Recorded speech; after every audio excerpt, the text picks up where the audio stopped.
ચલાલામાં આમ આદમી પાર્ટીની મીટિંગ યોજાઈ હતી। ધારી તાલુકાના ચલાલામાં આમ આદમી પાર્ટી દ્વારા આગામી ચૂંટણીલક્ષી બેઠક યોજવામાં આવી। આ મીટિંગમાં આમ આદમી પાર્ટીના નેતા ગોપાલ ઇટાલિયા, કાંતિભાઈ સુતાશા તેમજ મીઠાપુર સરપંચ ઉપેન્દ્રભાઈ વાળા સહિતના પાર્ટીના આગેવાનો ઉપસ્થિત રહ્યા હતા। આગામી દિવસોમાં ચલાલામાં નગરપાલિકાની ચૂંટણી અનુલક્ષીને રણનીતિ તૈયાર કરવામાં આવી હતી। ચલાલા નગરપાલિકામાં આમ આદમી પાર્ટીના પ્રમુખ તરીકે ચૂંટાય તે હેતુથી એક મીટિંગ યોજવામાં આવી હતી। બ્યુરો રિપોર્ટ ટીનુભાઈ લલિયા સાથે યોગેશ ઉનડકટ, અમરેલી, નમો ગુજરાત ન્યૂઝ। સાહેબ, આજે મીટિંગ રાખી હતી ચલાલા ખાતે, ક્યાં હેતુથી રાખવામાં આવીને શું કહીશું? આજે ચલાલા નગરપાલિકાની ચૂંટણી અનુસંધાનમાં આમ આદમી પાર્ટી દ્વારા એક ચૂંટણી સમીક્ષા બેઠકનું આયોજન કર્યું હતું।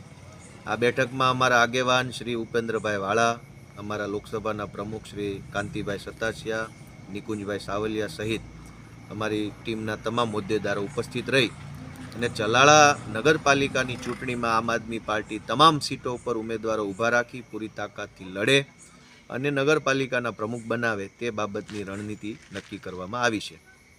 સાહેબ, આગામી દિવસોની અંદર હું તમારું આયોજન રહેશે અને કઈ રીતે રણનીતિ રહેશે? આગામી દિવસોમાં એક જ આયોજન છે કે આ ચલાલા નગરપાલિકાની અંદર જે રીતે છેલ્લા ઘણા વર્ષોથી ભાજપની બોડી કામ કરે છે, છતાંય આજે જો શાળાની હાલત આપણે જોઈએ તો શાળા બંધ થઈ ગઈ। મારું એવું સ્પષ્ટ માનવું છે કે ભલે ભાજપના નેતાઓ ભણેલા નથી, એ લોકોને ભણવામાં રસ નથી, પણ સમાજમાં જનતાને લોકોને તો ભણવાની જરૂર છે ને।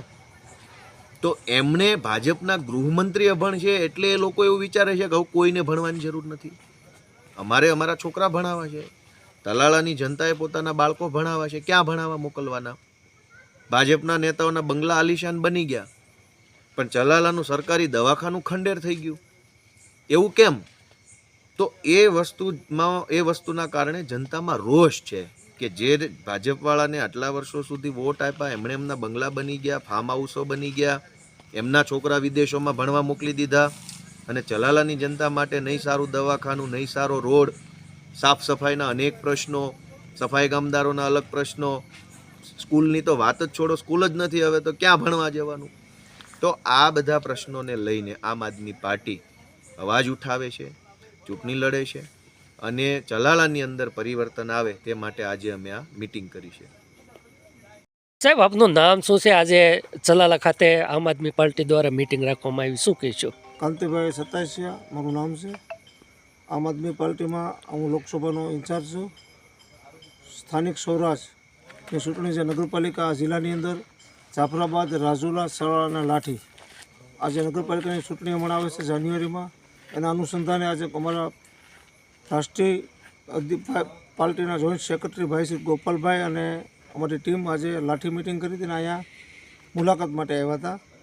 તો ચૂંટણીનો વ્યૂહ કે ભાઈ ચૂંટણીમાં અમારા ઉમેદવારો અમારે રાખી અને ચૂંટણી બધી લડવાની છે, આના માટે અમે મુલાકાતે નીકળ્યા હતા। તમારા ચલાલા શહેરની જો વાત કરવી તો અહીંયા ઘણી સમસ્યા છે, ઘણા લોકોના ફોન આવે છે।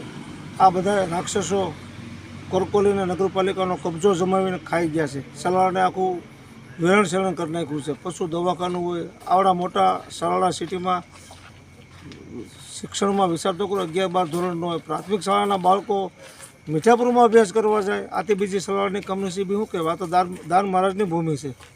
આને હમ જોતા નથી કે ભાઈ આ દાન મહારાજ છે, અહીંથી આપા ગીગા સત્તાધારની જગ્યા પ્રગટ કરી અને એનું આ બધું ખાઈ ગયા છે અને કોઈ પાછા વળતા નથી, પણ આ ચલાલાની પ્રજા વખતે પાછા વળે છે। ઘણા ફોન આવે છે, પશુ દવાખાનું, લાઇબ્રેરી, રોડ, રસ્તાઓ તૂટી ગયા છે, સફાઈનો અભાવ છે, પાણી પ્રદૂષિત આવતું હતું, ઘણા લોકોના ફોન આવે છે, ઘણા મળે છે।